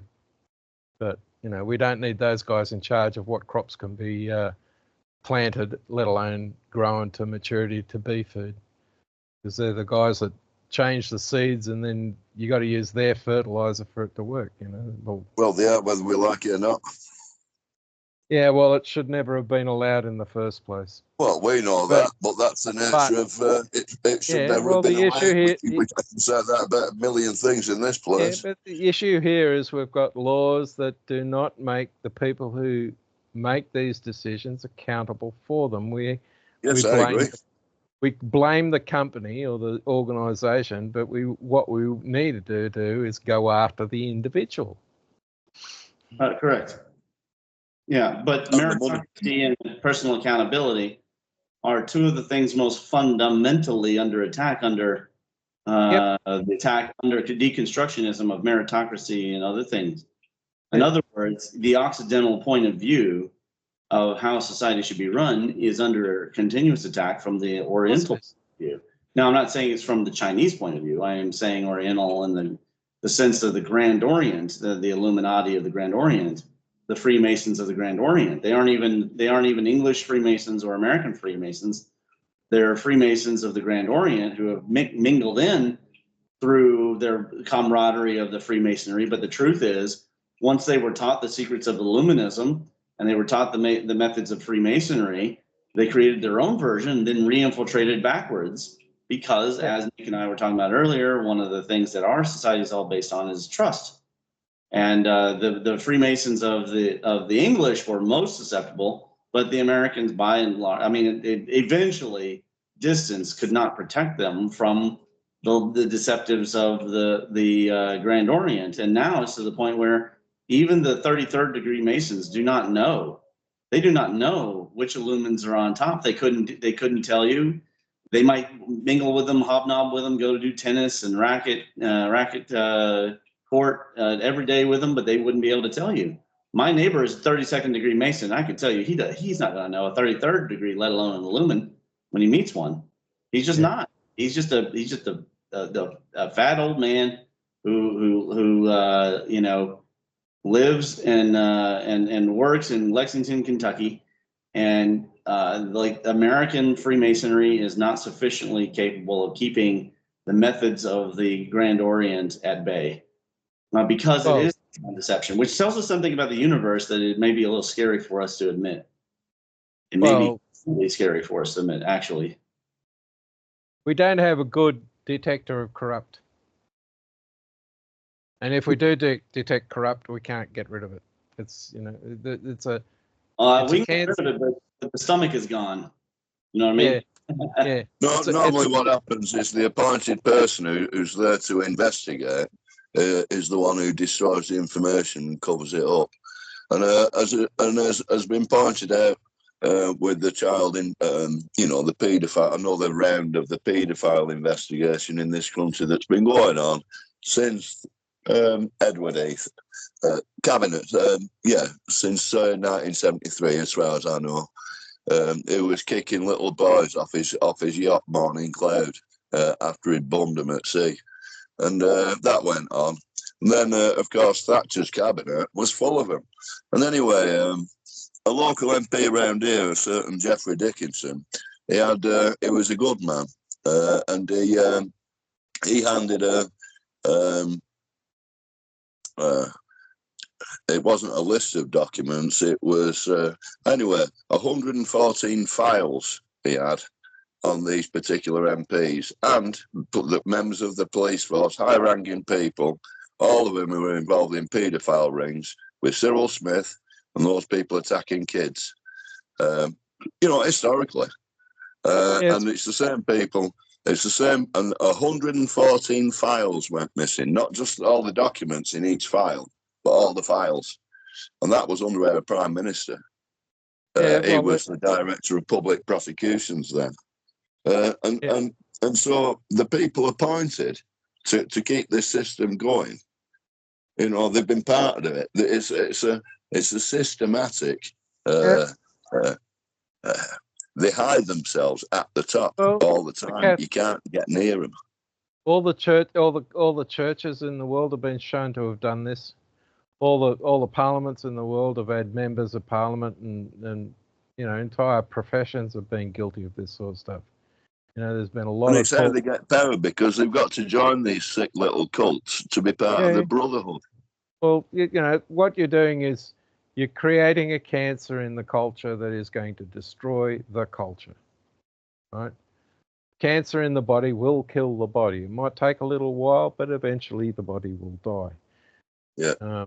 And I'm just applying that to our culture. We've got a total corruption of society. When the innocents are being corrupted in this manner, be from warfare or poverty or whatever you like to pick on, you're going to destroy the culture, because you're destroying what makes you're destroying the society from the center. You're rotting it out, which is another reason why the whole lot will collapse. You eventually end up with nobody, and that will you extinguish yourself that way, like a petri dish. You put a bug in a growth. The game of life was a simulation of what happens in a petri dish. You put a bug in the petri dish and it explodes. It fills the entire petri dish and then it dies, because it's no longer got a nutrient environment in which it can live. It's just poisoned itself to death. Well, that's what we're doing to ourselves. And they're, utopian 1 and 2 mouse experiments. Well, that's what someone's doing to us. You say I'm doing it, we're doing it to ourselves. I'm not doing it to ourselves. I'm certainly not. Not the entire, not every individual. However, enough of the society is doing it, and it will self-destruct. Yeah, maybe, yeah. I think that's the case. And that's an increasing problem. Right, and it's only the pockets that have been isolated from this behaviour that will continue on. The rest of us are gone, as it were. Well, who knows who's going to get out of this one? We'll see. Well, I've said this before, if we don't clean up our own mess, the universe is going to do it for us. So agreed. It's not a problem. Agreed. But anyway, guys, thanks for the time. Thanks for a good chat. Robust knocking down of my ideas. That's all fine. It gives me more things to think about. It's all good stuff. Yeah. Check out those rings of Saturn anyway. Yeah, I've been watching those sort of stuff anyway. Well, we'll see you later. Ramon, you have a good day. Enjoy what's left of it. And Thank you. I'll stop recording. All right. I'll see you all later. See you later, Ramon. Sure.